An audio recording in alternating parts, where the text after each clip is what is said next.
एक राजा की एक बेटी थी मंदिरा। राजकुमारी मंदिरा को सुख सुविधा की इतनी आदत हो गई थी कि वह उसके बिना रह नहीं पाती थी।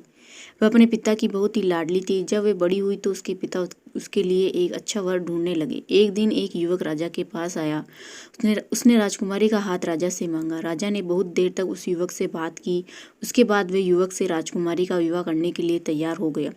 लेकिन जब राजकुमारी को पता चला जिस युवक से उसका विवाह होने वाला है वह कोई राजा या राजकुमार नहीं है, तो उसने विवाह करने से मना कर दिया। लेकिन राजा भी आखिर उसके पिता थे। अंत में राजा की आज्ञा उसे माननी ही पड़ी। विवाह के बाद दूल्हा और दुल्हन एक गाड़ी में बैठे और अपने घर में रहने चले गए। उनकी गाड़ी सोरों के एक बाड़े के आगे रुकी।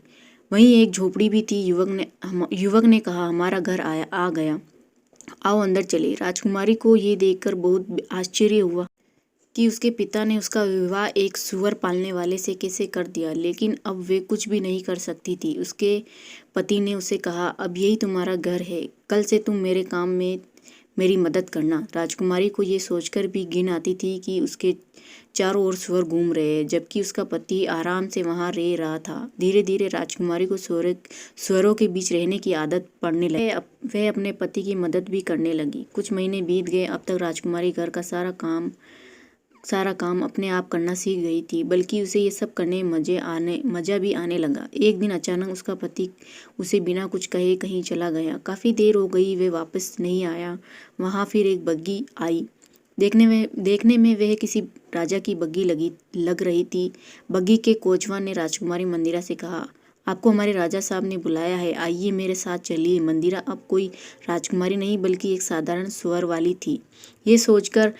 वे ये सोचकर डर रही थी कि कहीं राजा ने उसे क्यों बुलाया है। शायद मेरे पति से कोई गलती हो गई है। कोचवान मंदिरा को एक राजमहल में ले गया। यह उस राज्य के राजा का महल था। उसे राजा के सामने बुलाया गया। उसे समझ नहीं आ रहा था कि उससे क्या भूल हो गई है। उसने हिम्मत करके राजा की ओर देखा। वह पूछने ही वाली थी कि उसे यहाँ क्यों बुलाया गया है, तभी उसे लगा कि उसने राजा को पहले कहीं देखा है। ध्यान से देखने पर उसे पता चला कि सामने राज सिंहासन पर कोई और नहीं बल्कि उसका पति था। उसे इस तरह राजा के रूप में देखकर मंदिरा भी उसे तुरंत पहचान नहीं पाई। उसे सम्मान के साथ राजा के बराबर रखे हुए सिंहासन पर बिठाया गया। उसका पति वास्तव में उस राज्य का राजा था। राजकुमारी मंदिरा पहले जैसी जिद्दी और घमंडी नहीं थी, इसलिए वे अब राजकुमारी बनने के लायक थी। अब वे समझ गई थी कि कोई भी काम छोटा या गंदा नहीं होता। यदि आप चाहो तो परिस्थिति में खुश रह सकते हो। Thanks for watching.